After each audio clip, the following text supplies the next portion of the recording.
Matthew 5:37. All you need is to say simply yes or no. Anything beyond this comes from the evil one. No, no, no. Dear Lord, we thank you that you teach us to communicate clearly, to liberate ourselves from confusion and from needless enslavement. Kayo, Panginoon, ang siyang tunay. Kayo ang totoo, kayo ang liwanag.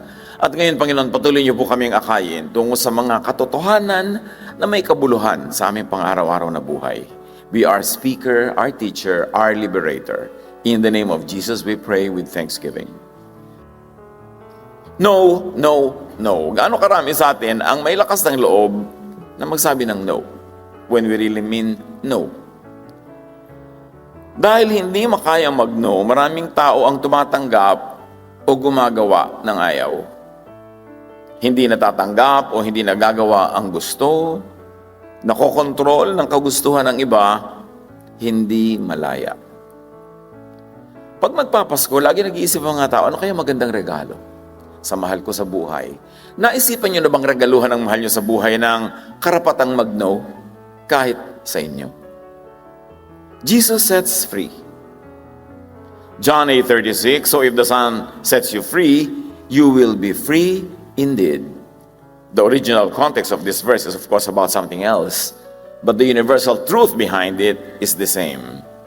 That Jesus wants us free, even from having to say yes when we actually want to say no. As the ideal, as an example, as a teaching, Jesus says no. Matthew 27:34, they were offered Jesus wine to drink. They offered him wine to drink, mixed with gall, but after tasting it, he refused to drink it.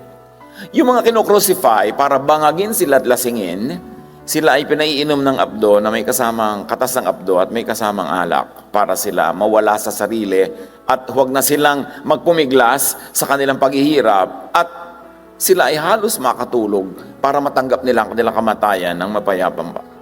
But Jesus says no to the painkiller. It was meant to be an act of kindness. But Jesus did not take it because he wanted to feel and to experience the full pain of death so that he can spare us from all other pains in our life. Ayaw niyang mabangag, ayaw niyang ma-desensitize. And what lesson can we learn from Jesus there? Say no to what desensitizes, and to what dehumanizes you. Ano man na pampakapal ng mukha, pampatapag ng sikmura, pangtanggal ng hiya, pampamanhid ng budhi, dapat nating tanggihan. Kung tayo ay sinasanay, kinokondisyon na huwag nang mahiya, huwag nang magilty, sa dapat ikahiya at dapat ikagilty, huwag nating tanggapin ang ganung uri ng kaisipan. Jesus refused that drink that would have desensitized him from what should have been felt by him in its full force. Mark 9:30, pag-alis nila roon, nagdaan sila sa Galilea. Ayaw niyang malaman ng mga tao ang kanyang kinaroroonan. So Jesus was a public figure, but he was not always publicizing his whereabouts. Jesus says no to public curiosity. So we say no to needless invasion of our privacy. Hindi ko mababait ka, mananampalataya ka, wala ka ng private time and private space. Say no to needless invasion of your privacy ng kahit na sino. Ikaw ay private person, isinilang kang nag-iisa, kahit kami kakambal, hindi pa rin kayo sabay na iniluwal. So meron ka dapat private space and time, even from people who are closest to you. Hindi marapat na isuko ang ating privacy dahil lang close tayo sa isang tao. Meron tayo dapat na ganun. Even Jesus kept his own privacy.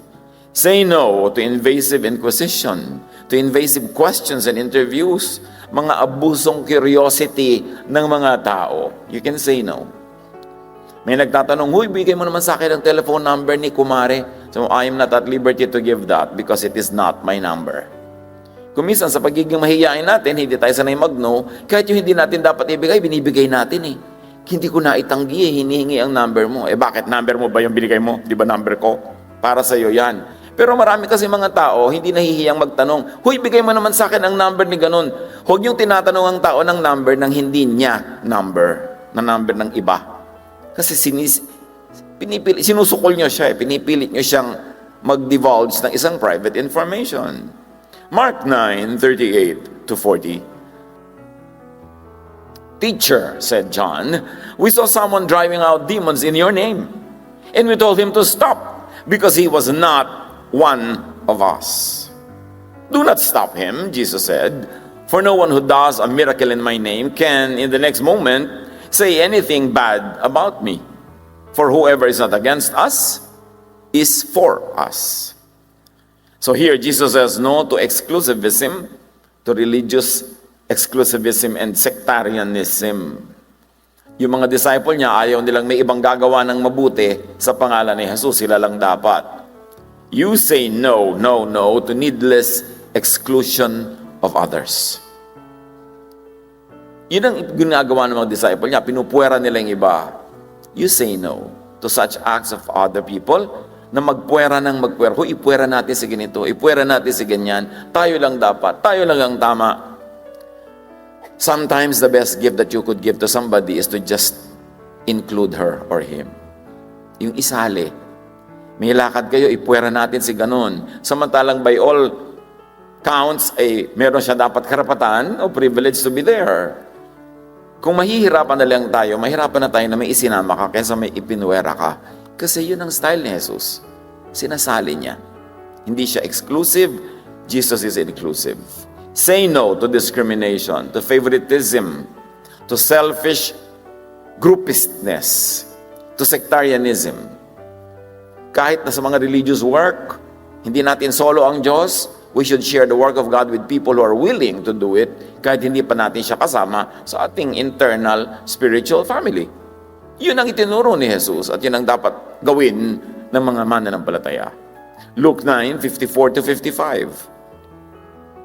When the disciples, James and John, saw this, they asked the Lord, "Lord, do you want us to call fire down from heaven to destroy them?" But Jesus turned and rebuked them. Nung sila'y tinatanggihan ng isang baryo na pumasok sa kanilang lugar at mangaral, sabi agad ng mga disciple, "Magpapaulan na po ba kami ng apoy?" Obviously, they had the power to do that. Otherwise, they would have not asked for the permission to do so. So Jesus says no to religious cruelty. Tinatanggihan niyo pala si Jesus, papaulanan ko kayo ng apoy. At maraming mga mananampalataya ganyan. Makasalanan ka kasi, nagkaroon ka tuloy ng sakit. Buti nga sa'yo. Yung parang dapat, pagka hindi ka namin katulad ng kabanalan, hindi ka namin katulad ng brand of religiosity, buti nga sa'yo. In fact, kung pwede ka namin saktan, sasaktan ka namin para ipakita sa'yo na hindi ka blessed at kami yung blessed. Say no to unkindness and to cruelty in the name of religion, especially in the name of God. Itiwalag natin siya, ipuwera natin siya, ipahiya natin siya. Yan ang trabaho ng maraming Bible-based Christians. Very un-Jesus. Very Pharisaic. So say no to putting religious legalism above the Jesus doctrine of love. Ano bang mahalaga? Legal religiosity, legalism, technical correctness, or love? Jesus says that I give you only one command, and that is to love. That is the highest commandment. All the spirit of all the other teachings are hinged on the teaching of love. Marami pa si Jesus na tinanggihan. Jesus said no to the cherished tradition and law of the Sabbath, to set people free from the oppressive observance of that tradition. Jesus said no to centuries-old dietary laws of Israel, para palayain ang mga tao na makakain ng mga iba pa mga pagkain dahil napakalimitado na nga pwede nilang kainin, limitado na ang kanilang buying and purchasing power, tapos napaka-strict pa ng diet. So undernourished na ang mga tao, very inconvenient na sa pagsunod ng dietary laws. Jesus said no to that. All to set people free. Jesus said no to the enslaving teachings of the Pharisees, sided with the people who are oppressed by religion. Jesus said no to traditions that limited mobility and freedom. Jesus even said no to oppressive family values. Jesus said no to the oppression of women, to the oppression of many minorities, to the weak. And even Jesus said no to the oppression of sinners. To the point that even the woman caught in adultery, ipinagtanggol niyang patayin sa pambabato, ngunit sinabihan niyang, stop your life of sin. Pero hindi niya hinusgahan. Maraming tinanggihan si Jesus. Na ngayon, yung mga mananampalataya daw ni Jesus, patuloy na sinusunod. Mga kaugalian, mga asal na malupit, hindi mabait, at mapagpahirap sa kapwa. Marami mga relihiyon na pinipiga ang mga tao hanggang kahuli-hulihang piso ng bulsa nila para ibili ng marangyang organ, para ipagpatayo ng kung ano ng mga building. Walang katapusang fundraising, walang katapusang panghihingi. Jesus set people free from all that. Hindi natin dapat gamitin ang pangalan ng Diyos sa pagpapahirap, panggigipit, pagpilipit sa kapwa. Luke 12:13-14, someone in the crowd said to him, "Teacher, tell my brother to divide the inheritance with me." Jesus replied, "Man, who appointed me a judge or an arbiter between you?" Jesus says no to manipulation, to trivialization. Ang taas-taas ng misyon ni Jesus, pabababain nila sa paghahati ng kanilang mga mamanahing ari-arian. Ibang-iba ang misyon ni Jesus, minamanipulate nila in the guise of creating order, pero mamamanipula ang kanyang mga gawain. You say no, no, no to people's manipulation. Maraming nang mamanipulate. In fact, maraming counselee, minamanipulate ang counselor. Pinapaawa sa kanya para siya ang kampihan dahil yung pala, gusto niyang ipayo sa kanya, yung gusto lang niya marinig. Maraming counselee, ang ending pala, uutangan yung counselor. Paawa-awa pa, paganyan-ganyan, manipulating. Dapat tayo, we say no to manipulation. When you know that people are making circles around you, para ka lang nila masukol, dapat you say no. Say no to people's manipulation. Emotional manipulation. Emotional blackmail. Yung magpapaawa para ang maging payo mo o ang maging desisyon mo ay yung favorable sa kanila kahit sila mali. Paiiralin nila yung awa, hindi katwiran. Say no to people's demands for your needless involvement in their inanities, in the mundane activities. Maraming mga tao, isasangkot ka ng isasangkot sa kanilang mga gerang, hindi mo naman gera. Isasangkot ka nila sa mga mumunting bagay ng buhay nila na nakain na yung oras mo at panahon mo. No, you say no to people's mistaken expectations. Di ba kapatid kita, therefore, isacrifice mo ang buhay mo para ako makapaglaseng, para ako makapag-drugs, para ako makapagbisyo. Mga expectation ng pamilya. At dito sa Pilipinas, napakaraming oppressive expectations ng family. Yung wala na ka nang gagawin kundi magsakripisyo para sa kanila. Mabuti kung sakripisyo may saysay. Pero ang daming sakripisyo para sa mga batugan, sa mga tamad, sa mga pabaya. Pagkatapos ikaw ito nagsasuffer, say no to that. Hindi kabaitan yon. Alam niyo naman kung anong kapatid ng kabaitan, bahala na kayo magbigay ng pangalan dyan. Mga anak ng Diyos, say no, no, no to what you do not like. Liban na lang, yung what you do not like pala is your duty, is your responsibility, iba yun. Pero kung ayaw nyo, may karapatan kayong tumanggi. Kayo yung mga anak ng Diyos, nilikha upang maging malaya, hindi para maging sunod-sunuran sa gusto ng iba, na ang nangyayari sa buhay nyo, yung gusto nila, hindi yung gusto nyo. May buhay sila, gawin nila sa buhay nila yung gusto nila, pero dapat hindi isakripisyo yung buhay nyo para gawin nyo para sa kanila, yung gusto nila para sa kanila. And you are sacrificed. Kasama yan sa binayaran ni Jesus. Siya na ang nagsakripisyo para sa lahat. Hindi ikaw ang tinatawag na magsakripisyo para sa iba, lalo sa mga bisyo at mga kahangalan ng iba. Huwag nating pagkamalian kung anong ibig sabihin ng kabaitan at kabutihan.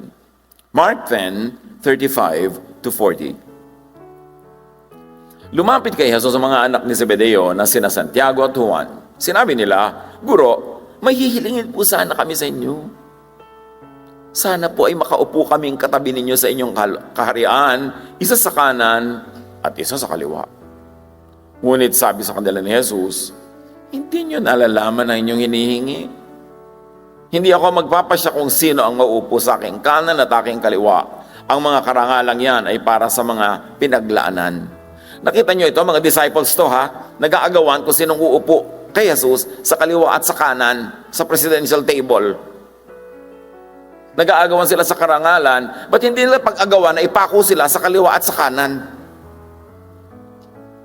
Sabi ni Jesus, alam niyo ba sinasabi niyo? Gusto niyo tumabi sa akin sa karangalan, pero tatabi ba kayo sa crucifixion? So, Jesus says no to religious vanity. Say no to religious vanities.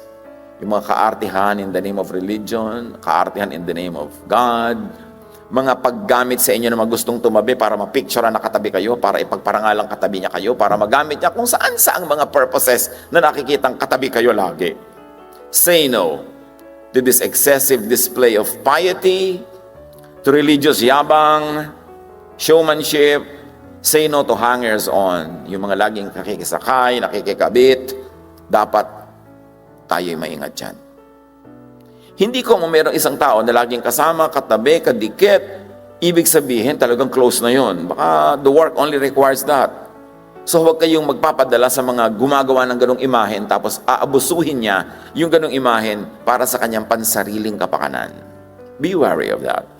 Maging maingat. Si Jesus, tinanggihan niya yun.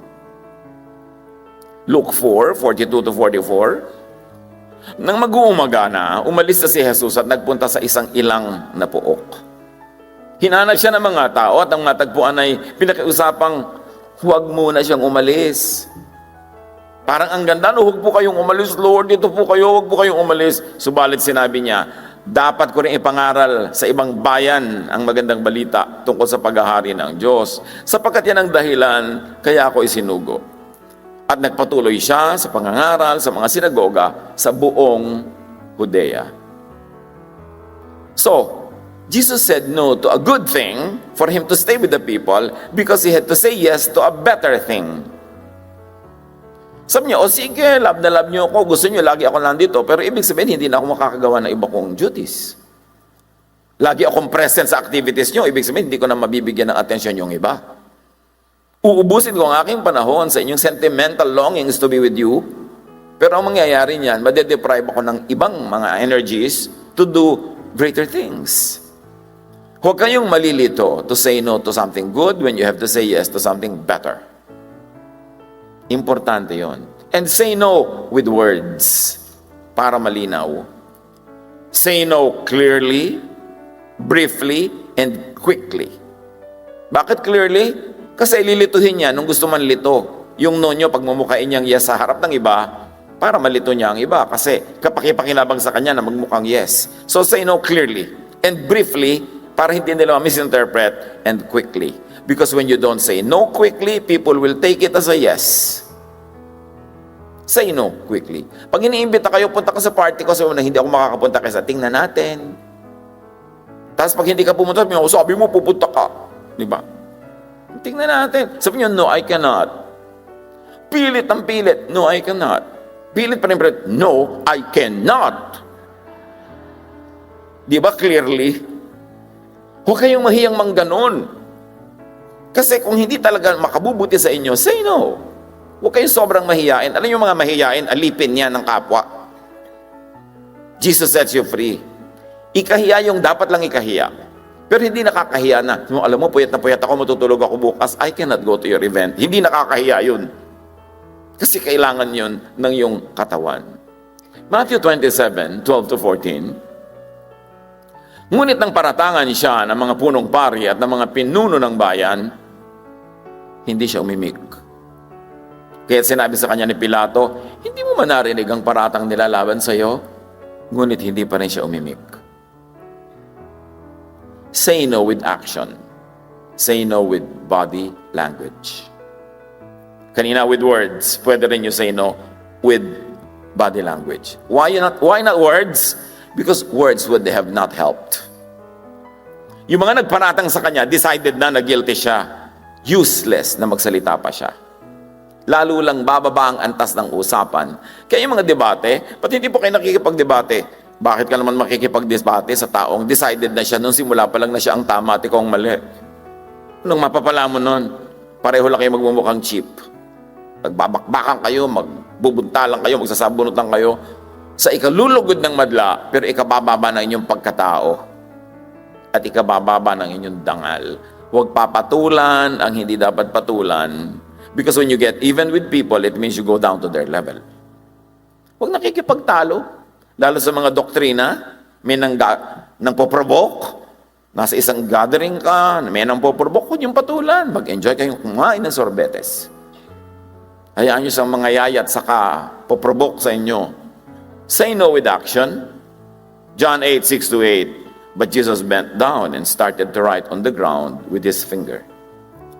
Nung maraming nag-aakusa doon sa babae caught in adultery, Jesus did not say a word. He just bent down and wrote on the ground. Sa alikabok, nagsulat siya ng kanyang daliri. Hindi sinabi ko nung sinulat, but that's very, very physical language. That's body language. Psalm 1:1. Blessed is the one who does not walk in step with the wicked, or stand in the way that sinners take, or sit in the company of mockers. This time said no with physical, mental, and spiritual position. Kung kanino kayo nakikitumpok, kung kanino kayo tatayo, kanino kayo makikimarcha, makikilakad, that is communicating. So you can say no with that. You can say no to something you don't like by not sitting with people who are doing it. Body language is very powerful. Proverbs 27:12, the prudent see danger and take refuge, but the simple keep going and pay the penalty. You see, positioning. Kung sa katumatayo, umuupo, lumulugar, could mean disaster or could mean salvation. Jesus says no, then says yes when appropriate. Very interestingly, marunong din naman bumawi ng no si Jesus. Whether that is symbolic, intentional, or really what happened, napaka-importante to learn a lesson from that. Matthew 15:22-28. Isang Kananea na nakatira doon ang lumapit sa kanya na sumisigaw. Canaanites are not Jews, so they were not supposedly entitled to God's blessings.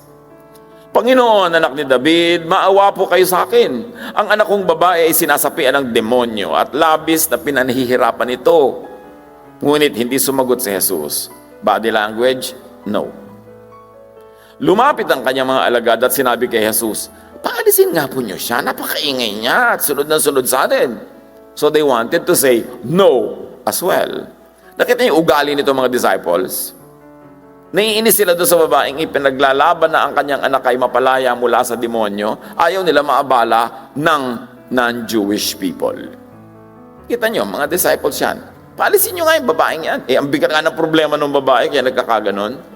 Sumagot si Jesus sa babae, sabi niya, sa mga naliligaw na tupa ng sambayanan ng Israel lamang ako isinugo.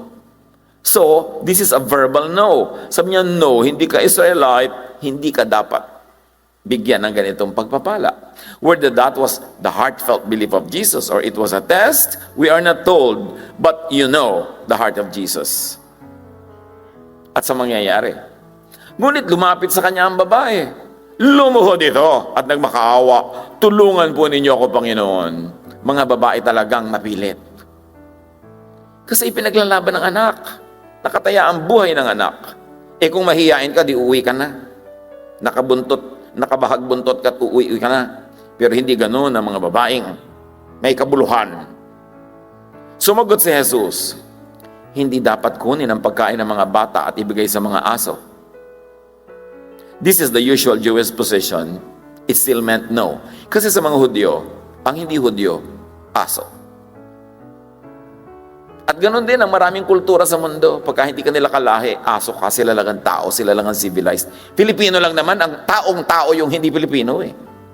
Gustong-gusto nga natin, ay Tisay, ay mukhang Iranian, ay mukhang Tisang Bangus. Gustong-gusto nga natin yon. Tayo lang bukod na ganoon. Sa ibang lahi, mababa ang pagtingin nila sa hindi nila kalahi. At ganoon ang mga Hudyo. Sabi ni Jesus, mouthing the script of their tradition.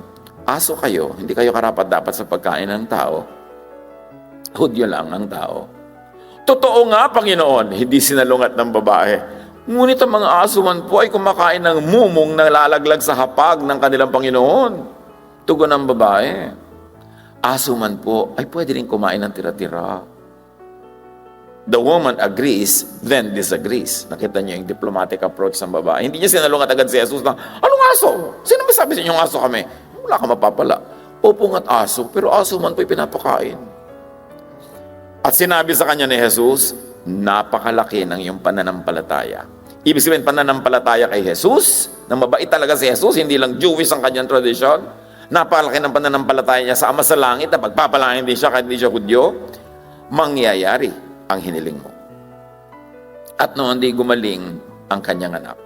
So finally, the answer was yes. A no, no, no, tatlong no, tapos naging yes. Jesus teaches his disciples a lesson. Jesus says no, then changes his mind, really? Or Jesus teaches accommodation? Ipinakita niya kung gaano walang kabuluhan ang mga tradisyon ng Israel na sila lang ang tama, sila lang ang mahal ng Diyos. Ipinakita ni Jesus, hindi yun totoo. Pag may pananalig sa Diyos, makakamtan ang hinihiling. Be ready and willing to change your no to a yes when reasonable. Mga kapatid, huwag tayo maging proud na pag nag-no ka na, magkamatayan na, no. Kasi pag nakita mong meron namang dahilan para baloktotin nyo at gawing yes, na yung palang yes ang tunay na tuwid at yung no mo ang unang baloktot, do it. Jesus showed us the way. Even God changes his dealings with people. God doesn't change his mind, but God changes his dealings.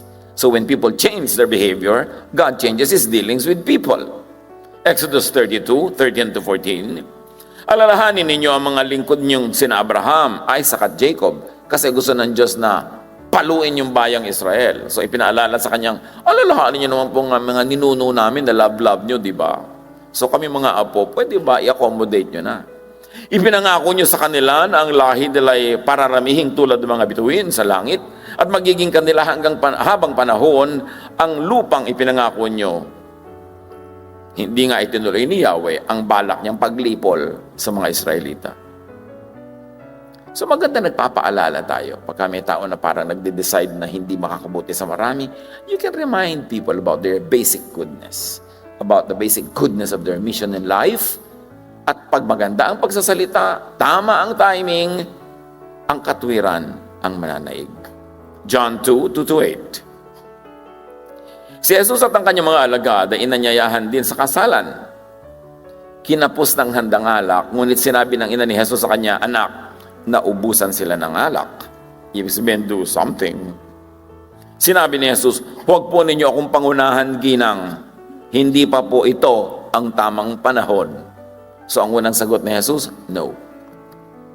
Sinabi ng kanyang ina sa mga naglilingkod, gawin ninyo ang anumang sabihin niya sa inyo. There was persistence, there was faith in the higher truth. The basic truth was that hindi pa ito ang tamang oras, but there was a higher truth as far as Mary was concerned. This wedding party must go on. The people prepared for it. The people worked so hard. Ang dami-dami nilang paghihirap, gutom, pagod. Ang pahinga lang nila pag may ikakasal, napapakain sila ng libre. Pero naubos pa ang alak, di uwian na. For Mary, that was the higher truth at the moment. Yung ikabubuti ng mga taong naroon. Sinabi ni Jesus sa mga tumutulong doon, punuin ninyo ng tubig ang mga banga. It became a yes. You know, na ginawa niyang alak ang tubig na yun. We can pray for our loved ones. We can pray for people. We can be the representative in the altar of God. God does not need to be convinced to be good. But when we show ourselves loving and caring for others, God is pleased and He gives us what we ask for. Hindi man kasi masama yung hinihingi para lang dagdagan yung kasiyahan, habaan ng kaunti ang kasiyahan ng mga taong buong buhay ay alipin ng pagpapagal at pagtatrabaho at kahirapan.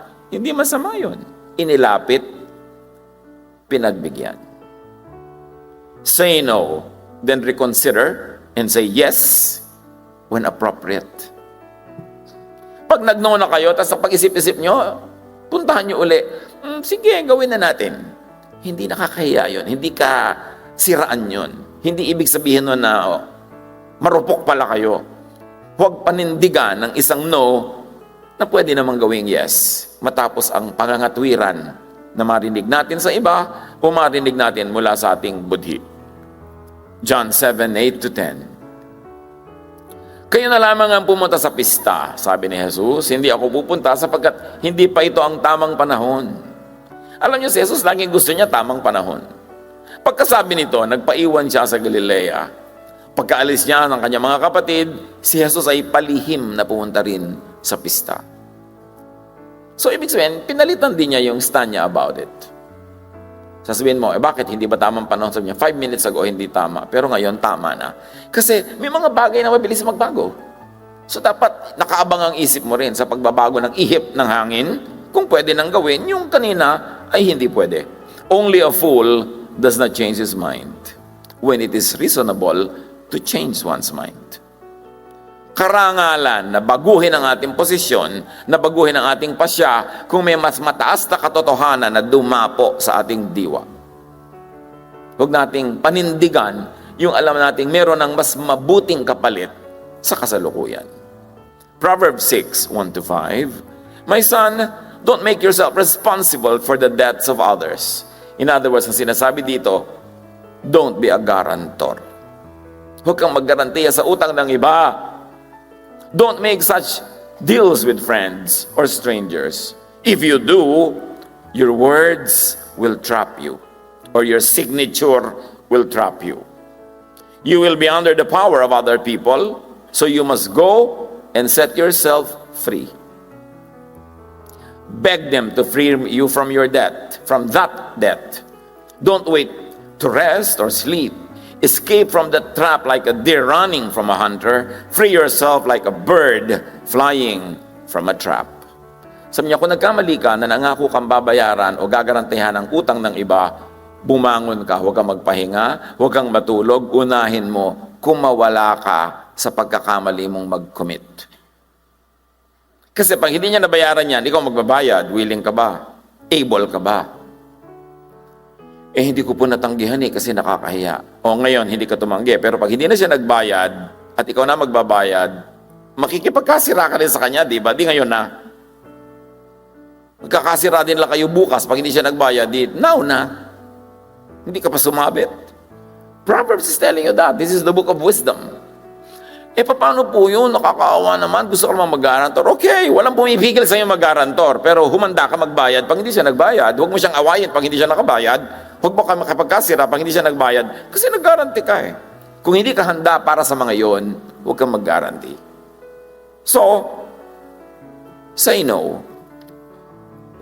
Ayan, meron pa kayong Bible verse na pwedeng i-quote. Alam mo kasi, kumari, sabi ng Proverbs 6:1-5, di ba word of God yan? Dapat sundin natin. Kasi mo ganyan. Para huwag ka nalang maging guarantor.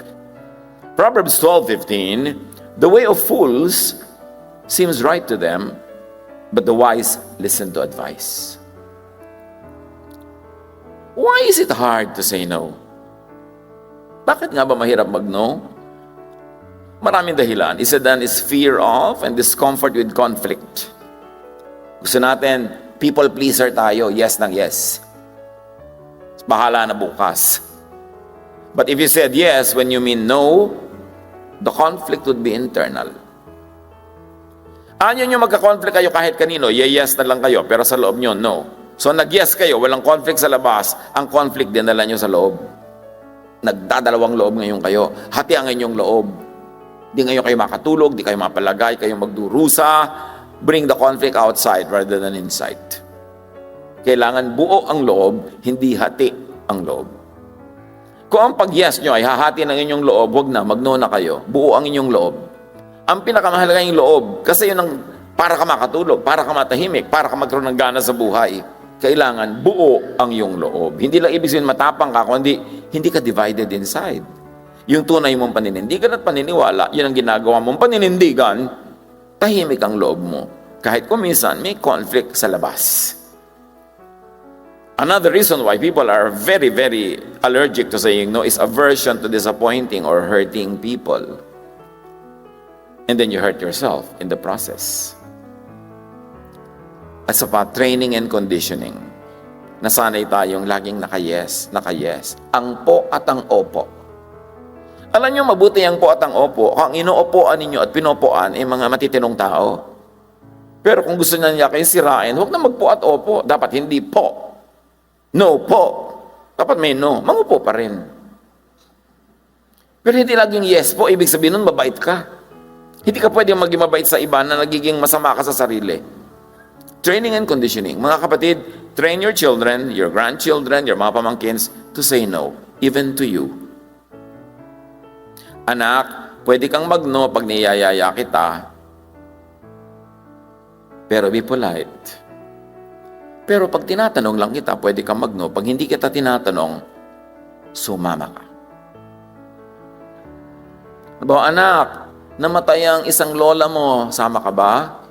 Ayoko po, alam yung mga bata, ayaw sumasama niya sa mga lamay, di ba? Pwede, o sige, ayaw mo. Pero anak, may namatay tayong kamag-anak, may utang na loob tayo doon.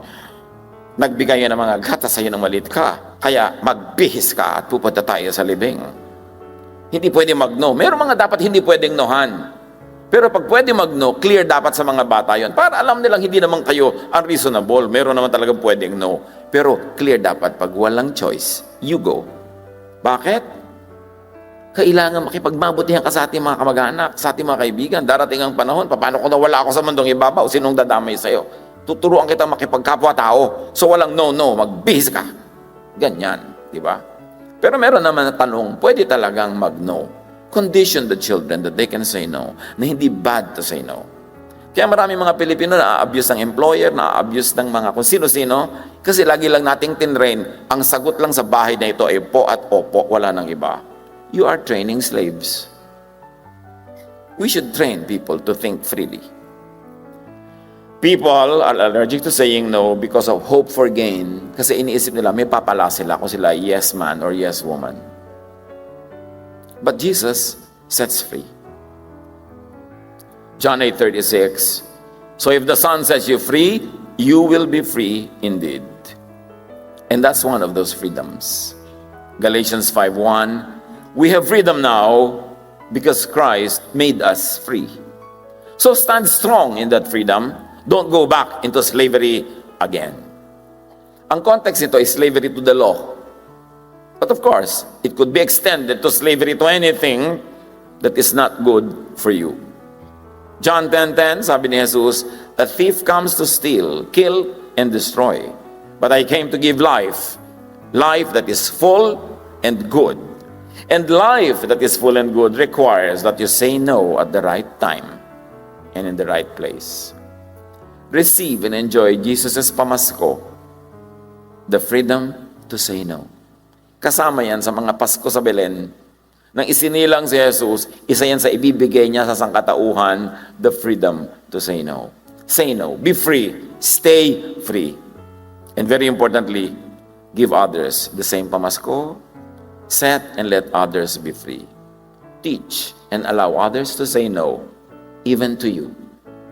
Mahalaga yon na regalo sa ating kapwa. Panginoon, turuan niyo po kami na maging mahusay sa paglalapat ng mga leksyon na ito sa aming buhay, maging spirit-led kami kung kailan mag-yes, kailan mag-no, and that we will be loving and kind enough, like Jesus, to allow people to say no, even to us. Pagbulay-bulayan natin ang kahulugan nito sa ating observance ng Pasko at sa ating pang-araw-araw na buhay.